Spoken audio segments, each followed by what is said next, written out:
விநாயக பெருமான் மெதுவாக இந்த துளி வீதியிலே பேரருளை கொடுத்த வண்ணம் நல்லருளை வாரி வழங்கி வருகிறார் எல்லாம். அற்புதமான எங்கள் விண்ணக விநாயகர் வடக்கு வீதியிலே தொண்டர்கள் கொடை சூழ்ந்து வர, அங்கே வடம் பிடித்து வர, மெதுவாக எங்கள் விநாயக பெருமான் இந்த திருவீதியிலே இருந்தருளி வருகிறார். பிள்ளையாரே, நம்பிக்கைக்குரிய நாயகரே, எங்களுடைய துன்பங்களை எல்லாம் கலைந்துடப்பா என்று வேண்டி கைதொழுகிற அடியவர்கள் எல்லாம் வேண்டுதல்கள் செய்ய, இந்த நம்பிக்கைக்குரிய தும்பிக்கை தான் இந்த திருவீதியிலே இந்த குழு சுட்டிக்கும் வெயிலங்கும் பாராமல் அடியவர்கள் என்ன ஒரு பக்தி சுழற்சியோடு இந்த பேர் நடத்தை பற்றி வருகிறார்கள்.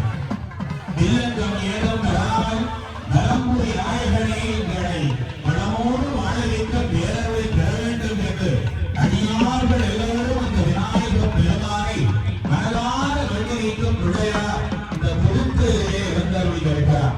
எனவே அடியவர்களே, எல்லாவற்றுக்கும் மேலான கடவுளை ஒரு சன்னிதானத்தில் எந்த ஒரு நிகழ்வாக இருந்தாலும் சரி, மங்களமாக இருந்தாலும் சரி, அமங்கலமான காரியத்திலும் சரி, பிள்ளையாரை நாங்கள் எளிமையான தீபமாக வைத்து வழிபாடு செய்து கொள்வோம். அருகம்புல்லில் சந்தனத்தினாலும் மஞ்சளிலும் பிள்ளையாரை களிமண்ணினாலும் பிடித்து வைத்து பிள்ளையாரே என்று வேண்டினாலே அந்த கணக்குள்ளே வந்து அமர்ந்து கொள்ளுவார் விநாயகர் பெருமான். அப்படியான பேராற்று கொண்ட நாயகன் இங்கே அடியார்கள் எல்லாம் அந்த வழக்கையில எப்படி பற்றி இருக்கிறார்கள் தெரியுமா? பிள்ளையாரே எங்களுக்கும் பெருமானே உனக்கும் என்னோடு திருவருளை தரக்கூடிய அந்த திருவருள் என்னும் எண்ணங்களுக்கு கிடைக்க வேண்டும் என்று அந்த பந்தவாசமாக இருக்கக்கூடிய பெருங்கருணையை பெறக்கூடிய அருளைந்த பிள்ளையாரை எல்லாரும் சொல்லுவார். அற்புதமான தீர்ப்பத்தை நாங்கள் பார்க்கிறோம். அடியார்களே, ஆலயத்தின் கண்ணில் இருக்கிற பிள்ளையார் கேட்ட வரமெல்லாம் அருளக்கூடிய பிள்ளையார் என்பதற்கு அத்தனை கலைகளும் சாட்சி அல்லவா?